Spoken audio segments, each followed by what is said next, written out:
Bawankule Mahaawaaz news मध्ये आपलं स्वागत आहे। आज मी माऊलींच्या पालखी सोहळ्यातील एक रिंगण आहे, सोलापूर जिल्ह्यातील पहिलं रिंगण। तुम्ही पाहू शकता की मोठ्या संख्येने भाविक हे जमलेले आहेत आणि आता आपण जे पालखी सोहळ्याचे आपण संवाद साधणार आहोत।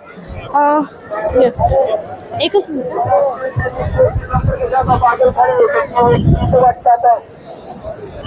नमस्कार।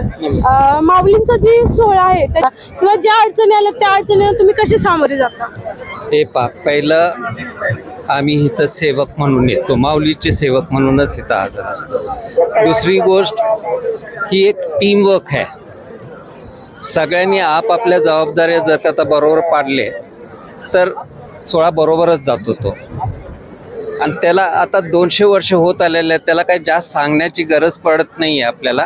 पण जे नवीन भाविक येतात त्यांच्यासाठी थोड्याशा सूचना अशा असतात की बाबा आता रिंगण होणार आहे, गोल रिंगण होणार आहे अथवा उभं रिंगण पुढं होतील। या रिंगणाच्या टायमाला घोडा अश्व जो पळत असतो तो पळून झाल्यानंतर अथवा तो पळत असताना पण त्याला कोणी हात लावू नये, त्याला मोकळं पळून द्यावं।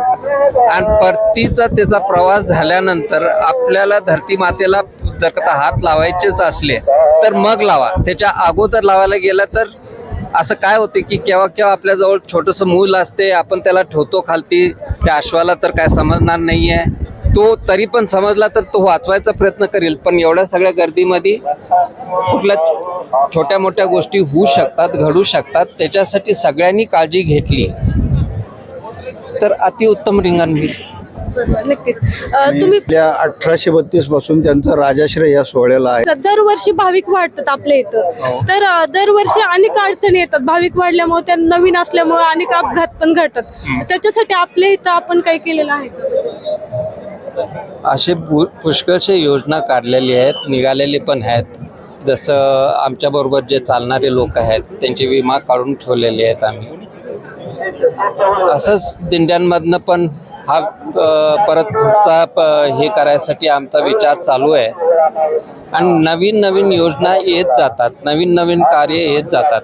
हा म्हणजे एका छोट्या मुलाखतमध्ये सांगण्यासारखा विषय नाही आहे, हा बराच मोठा आहे। आणि तो आपण एवढं लक्षात घ्या की जे माझ्या पूर्वजांनी अंदाजाने 200 वर्ष चालू केलेलं होतं ते अजून पण त्याच रीतीने चालू आहे। म्हटल्यावरती एक्सपॅन्शन त्याचं आहे, म्हणजे एक्सपॅन्शनसाठी आम्ही भीत नाही आहे। एक्सपॅन्शन किती करायचं असेल पण जे रीत लावलेली आहे ती जर का डगमगली तर माहिती ती डगमगून द्यायचं नाही, हे आमचं हे। तरुण पिढी वारीमध्ये संख्या वाढत आहे, दरवर्षी तुम्ही पाहतात, ह्या वर्षी जास्तच आहे, ह्याबद्दल तुम्हाला काय वाटतं? ह्याच्यातला सगळ्यात मोठा हात आहे तो सोशल मीडियाचा आहे। कारण आज आपण सगळीकडे पाहतो की घरोघरी आपल्याला ठिकठिकाणी प्रत्येकाच्या हातामध्ये मोबाईल असल्यानंतर प्रत्येक सोशल मीडिया प्लॅटफॉर्मवरती ही वारीचं पूर्ण प्रसारण होत असतं। सो ह्याच्यातला एक मेजर रोल म्हटला तरी चालेल की सोशल मीडिया आहे। आणि जसं की आता आपण ह्या प्रसारमाध्यमातून आपण बोलत आहोत, ठिकठिकाणी आपलं हे प्रसारण होत असत। म्हणून मला तर वाटते की it is because social media हा एक ह्या काळातला एक मीडियम आहे जो लोकांपर्यंत पोचण्याचा एक माध्यम म्हणून म्हटला तरी चालेल। अँड इतके सगळे हे लोक आणि तरुण पिढी ह्याच्यामध्ये इन्व्हॉल्व्ह होण्याचा जो प्रकार आहे तो हा सोशल मीडियाचा आहे। आता ही जी पालखी सोहळा आहे आपला, हे पालखी सोहळा आपण म्हणजे दरवर्षी युवा पिढीने पण ह्यात वाढावं किंवा संख्या जास्त वाढावी, तर असं तुम्ही समाजाला काय संदेश देऊ इच्छिता? जी जुनी पिढी आहे, आता ही दिंडी जेव्हा चालत असते त्याचे नियम असतात, आमचे त्याच्यावरती थोडेसे नियम असतात। ते नियमचं पालन करून जर का त्या चालल्या तर का पुढं काय आपल्याला सांगायची गरज नाही। मग आध्यात्मिक गोष्टींवरती जातो आपण। ते शिक्षण ह्या आता नवीन पिढीला आता लांबनं पण बघतात, आवडलं तर आतमध्ये घुसतात। आणखीन मग त्यांचा तो एक प्रवास चालू होतो त्याच्यामध्ये की आपण नुसतंच मटेरियलिस्टिक गोष्टींवरती राहण्यात काय अर्थ नाही आहे, तर दुसरी भाग पण आहे त्याच्यामध्ये. आणि दुसरी गोष्ट अशी पण आहे की सोशल मीडियामार्फत जे आपल्याला व्हिजन मिळतं बघायला, आजकालचं किंवा पूर्वीच्या काळामध्ये इतकं काही सोयीसुविधा नसायच्या, आता आपल्याकडं मेजर प्लॅटफॉर्म म्हणून हा भाग आपल्याला दिसायला मिळतो. तर त्याचा परिपूर्ण उपयोग हा तरुण पिढी करत आहे आणि ते अनुभवण्याच्यासाठी हे इतकं कसं काय होतंय म्हणून आज आपल्याला इतका सगळा लवाजमा किंवा इतका सगळा सोहळा बघायला मिळतो. याचा श्रेय आपण सोशल मीडियाला दिलेलाच बरा. पूर्वीची वारी आणि आत्ताची वारी ह्यामध्ये तुम्हाला काय फरक वाटतो? फरक एवढाच आहे की पूर्वी आजीची वारी, वडिलांची वारी म्हणून आम्ही पुढे चालवायचो. आजचा फरक एवढाच आहे की माध्यमातून, ज्या प्रसार माध्यमातून लोकांपर्यंत पोहोचायला लागले आणि त्याचं आकर्षण लोकांना वाटायला लागलं की नेमकी वारी म्हणजे काय, त्या वारीची अनुभूती काय. पूर्वी आम्ही प्रमाण म्हणायचो, पंढरीची वारी आहे माझ्या घरी आणि कणकरी तीर्थव्रत. हे आम्हाला माझ्या वडिलांनी जे दिलेलं आहे ते मी पुढे चालवणार, हा भाग होता. आता नवीन पिढीला जे कळायला लागलेले की हे काहीतरी वेगळंच आहे आणि याच्यामध्ये 18 पगड जाती याच्यात येतात, त्यामुळं त्यांना सुद्धा एक आपलंसं वाटायला लागले. आम्ही म्हणतो जसे असताल तसे या, भले पॅन्ट घालून या, पुढच्या वर्षी पायजमा घालताल. आणि मुलं त्या पद्धतीने येत आहेत, त्यांना आकर्षण वाटते, खूप सुंदर त्यांना अनुभव येतात आणि म्हणूनच ते याकडे आकर्षित होतात.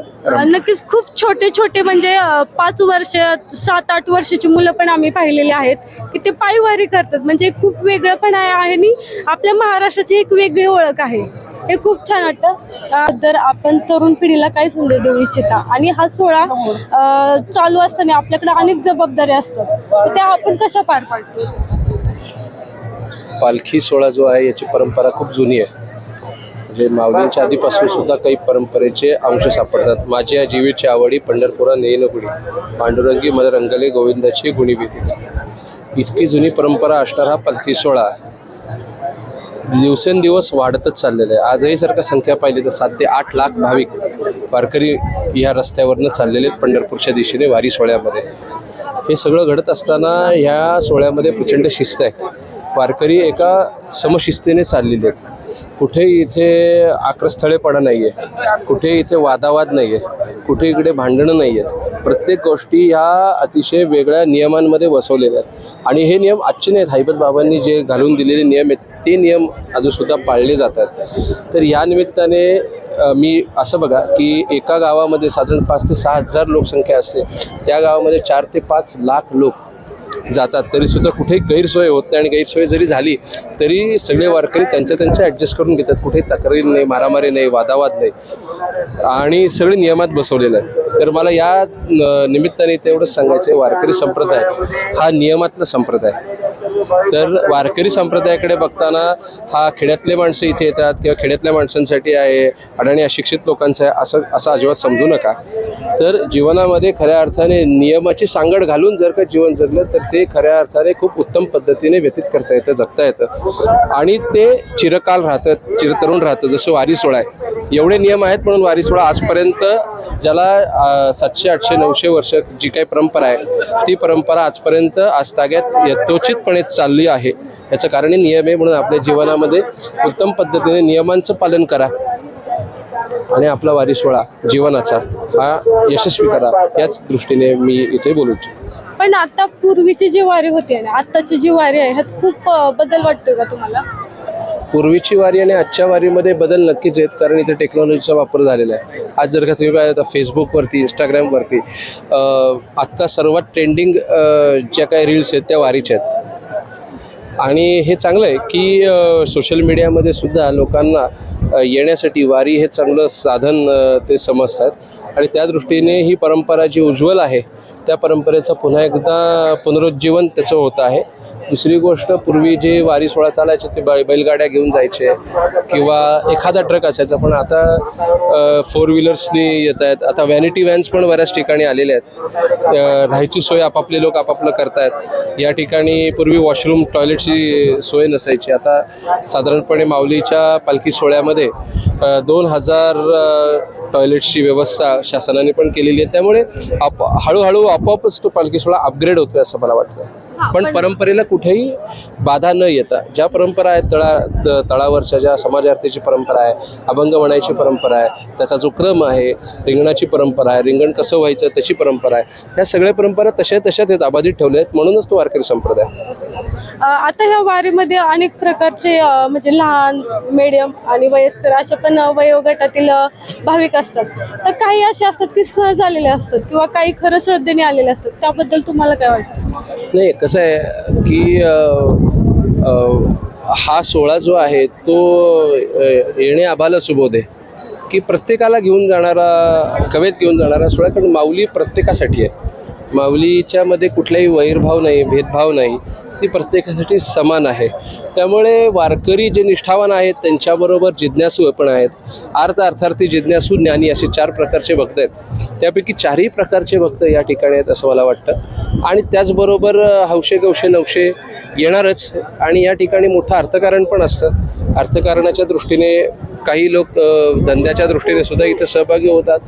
काही लोक वेगळ्या पद्धतीने वेगळ्या गोष्टीसाठी सुद्धा इथं सहभागी झालेले असतात. पण त्याला आपण काही करू शकत नाही, कारण सगळ्यांना माऊलीच्या वाटेवर चालायचा हक्क आहे. थँक्यू. खूप छान आपल्याला माहिती दिलेली आहे. खूप छान आपल्याला माहिती दिली आहे. आणि तुम्ही पाहू शकता की प्रत्येक वर्षी भाविकांची संख्या वाढत आहे. आणि ही किती वर्षापासून चालू असलेला हा सोहळा प्रत्येक वर्षी वेगवेगळ्या आणि नव्याने आणि मोठ्या प्रमाणात आपल्याला दिसत आहे. धन्यवाद.